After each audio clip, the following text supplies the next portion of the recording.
बिस्मिल्लाहिर्रहमानिर्रहीम।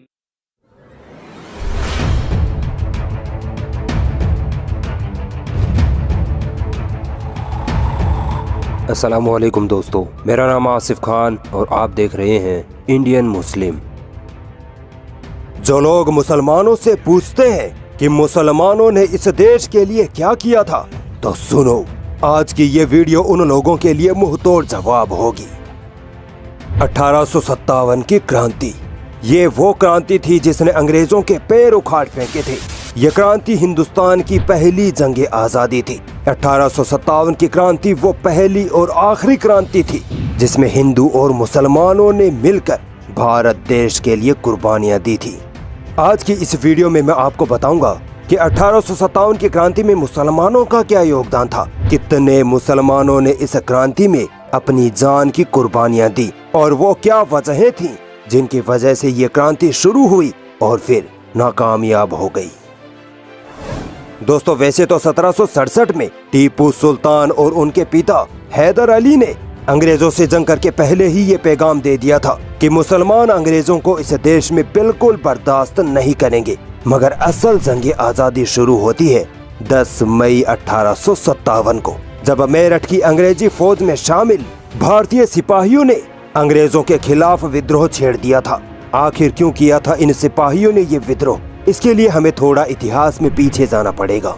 दोस्तों, वो बंदूक में गाय और सुअर की चर्बी वाला मामला तो बाद का है। अंग्रेजों के जुल्म सितम की वजह से भारतीयों के मन में पहले ही अंग्रेजों के खिलाफ नफरत भर चुकी थी। जैसे अंग्रेज भारत में जबरन ईसाई धर्म फैलाने में लगे थे, भारतीय किसानों की जमीनों पर कब्जा कर किसानों पर अत्याचार करते, भारत के सामानों को जबरन सस्ते दामों में खरीद कर इंग्लैंड में जाकर महंगे दामों में बेचते थे, अंधविश्वास का आरोप लगाकर हिंदू और मुसलमानों की धार्मिक प्रथाओं को जबरन बंद करवा देते थे।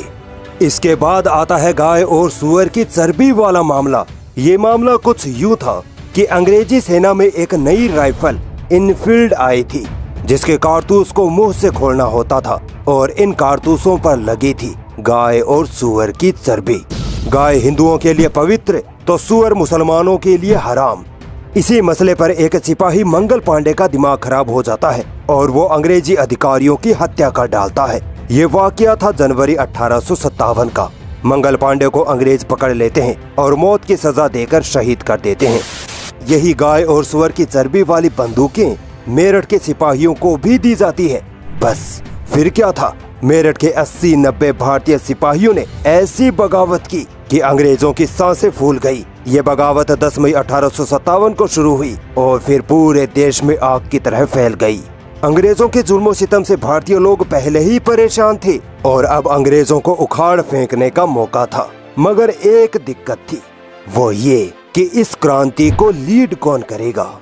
बस फिर सारे हिंदुस्तान के राजा महाराजा और सिपाहियों की आस मुगल सल्तनत के आखिरी बादशाह बहादुर शाह जफर पर जाकर रुकी। सभी ने बादशाह बहादुर शाह जफर से दरख्वास्त की कि आप ही हमारी आखिरी उम्मीद हैं। आपके ही पुरखों ने यानी मुगलों ने हिंदुस्तान की हिफाजत की थी और आज आपकी बारी है। बहादुर शाह जफर पीछे नहीं हटे और अंग्रेजों के खिलाफ अपने देश के लिए जंग में उतर पड़े। लखनऊ से बेगम हजरत महल, बरेली से खान बहादुर खान, इलाहाबाद से लियाकत अली, वल्लभगढ़ से बख्त खान जैसे मुस्लिम हुक्मरान और पूरे देश के उलमाए कराम इस क्रांति में कूद पड़े। अल्लामा फजल खैराबादी ने सबसे पहले जामा मस्जिद से ये ऐलान किया कि ए मुसलमानों, आज वो दिन है जिस दिन तुम अपने देश के लिए अपनी कुर्बानियां दोगे। ये वो मौका है जब तुम अंग्रेजों के जुल्म सितम से छुटकारा पा सकते हो। तुम ही हो जो इस जालिम अंग्रेजी हुकूमत को उखाड़ फेंक सकते हो। बस फिर क्या था, देश का हर मुसलमान अपने देश की आजादी के लिए सड़कों पर उतर आया और अंग्रेजों से लोहा लेने को तैयार हो गया। अंग्रेजों से जब ये जंग ना संभली तब जालिमों ने मासूम औरतों और बच्चों को निशाना बनाना शुरू कर दिया। आवाम को जहाँ देखते वहीं गोली मार देते। कईयों को लाल किले और जामा मस्जिद में ही जिंदा जला दिया गया, कईयों को फांसी पर लटका दिया गया। मगर फिर भी मुसलमान ना रुके ना डरे। अंग्रेजों से लड़ते हुए बहादुर शाह जफर अंग्रेजों के हाथ आ जाते हैं। अंग्रेज उनको रंगून, जो आज के म्यांमार में है, कैद कर देते हैं। यकीन मानिए बहादुर शाह जफर ने इस देश के लिए जो कुर्बानी दी थी वो किसी और ने शायद ही दी होगी। अंग्रेज एक सुबह बहादुर शाह जफर के लिए नाश्ते का इंतजाम करते हैं। बहादुर शाह जफर मना कर देते हैं, मगर फिर भी अंग्रेज जबरदस्ती 3 थालों को लाल कपड़े से ढककर उनके सामने रखते हैं। जब बहादुर शाह जफर तीनों थालों पर से कपड़ा हटाते हैं तो वहाँ उनके 2 बेटों और 1 पोते के सर रखे होते हैं। सोचिए एक बाप में क्या बीती होगी जब उसके नाश्ते में उसी के बेटों के सर रख दिए गए।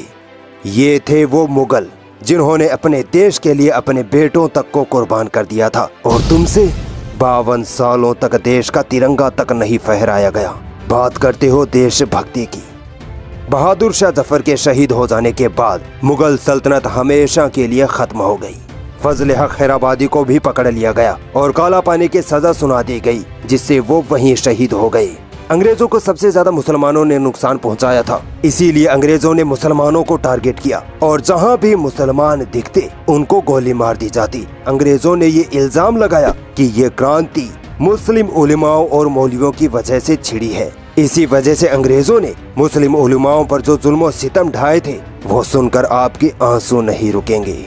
इस्लाम के मुजाहिद उलमाओं को अंग्रेजों ने कानपुर से फर्रुखाबाद के बीच के हर पेड़ पर फांसी से लटका दिया। इसी तरह दिल्ली में ऐसा कोई पेड़ नहीं बचा था जिस पर मुसलमानों की लाशें ना लटकी हो, और जब सारे पेड़ खत्म हो गए तब अंग्रेजों ने मुस्लिम उलेमाओं को नंगा करके बीच मैदान में जिंदा जला दिया था। ए मुसलमानों, ये थे तुम्हारे उलमाए कराम जिन्होंने तुम्हारी आजादी के लिए, इस देश की आजादी के लिए अपनी जानें भी कुर्बान कर डाली।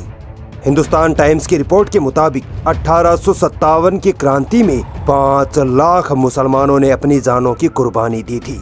सिर्फ दिल्ली में ही 27,000 उलमाए कराम को फांसी पर लटका दिया था। कहाँ है वो फर्जी देशभक्त जो मुसलमानों से देशभक्ति का सबूत मांगते हैं। 1857 की क्रांति लगभग 2 सालों तक चली, मगर कामयाबी नहीं मिली। अंग्रेजों को अब तक ये अंदाजा हो गया था कि हिंदुस्तान पर उनके राज करने के दिन अब खत्म होने वाले हैं। अंग्रेजों ने इस क्रांति का सारा इल्जाम मुसलमानों पर लगाया, और ये सच भी था कि मुसलमानों ने ही 1857 की जंग में सबसे ज्यादा बढ़ चढ़कर हिस्सा लिया था। इसके बाद अंग्रेजों ने अपना बदला मुसलमानों और खासकर मुस्लिम उलमाओं पर इस कदर उतारा कि हजारों उलमाए कराम को सरेआम फांसी दे दी गई। हजारों को जामा मस्जिद और लाल किले के बीच मैदानों में नंगा करके जिंदा जला दिया गया। जिन उलमाए कराम ने अंग्रेजों के खिलाफ जंग के लिए फतवे दिए थे उनको सूअर की खाल में बंद करके जिंदा जलाया गया। कईयों को सूअर का गोश्त खाने पर मजबूर किया गया। मगर इन मुजाहिदों की वो शान थी कि इन्होंने अपनी जानें दे दी, मगर ना अपने ईमान का सौदा किया, ना अपने देश का। अंग्रेजों का गुस्सा सिर्फ उलमाओं तक नहीं रुका, बल्कि मुस्लिम औरतों और बच्चों तक को पकड़कर लाल किले में कैद कर दिया गया। एक दिन सभी को लाल किले के खूनी दरवाजे से बाहर निकलने को कहा गया। जैसे जैसे औरतें और बच्चे बाहर निकलते गए वैसे वैसे सबको गोलियों से भून दिया गया, और बचे हुए मुसलमानों को तोप के मुंह पर बांधकर उनको तोप से उड़ा दिया गया। ये थी इस देश के लिए मुसलमानों की कुर्बानियां। अंग्रेज यही नहीं रुके। मुसलमानों की जानें लेने पर जब उनको सुकून ना मिला तो अंग्रेज मुसलमानों के दीन, तालीम और मस्जिदों पर हमला करने लगे। 1857 की क्रांति के बाद अंग्रेजों ने मुसलमानों को दिल्ली से निकाल दिया। मस्जिदों को अंग्रेजी सैनिक छावनियों में बदल दिया गया। मुसलमानों को अंग्रेजी सेना में भर्ती करना बंद कर दिया गया। मुस्लिम किसानों से जबरदस्ती उनकी जमीनें छीन ली गई। मुसलमानों के मदरसों को जबरन बंद करवा दिया गया ताकि मुसलमान अपने दीन की तालीम हासिल ना कर पाए। अंग्रेज ये जान चुके थे कि मुसलमान इस देश के लिए अपनी जान कुर्बान करने से पीछे नहीं हटेंगे, इसीलिए उनको आर्थिक और तालीमी तौर पर कमजोर करना होगा। और दोस्तों, अंग्रेज अपने इस मंसूबे में काफी हद तक कामयाब भी हो चुके थे।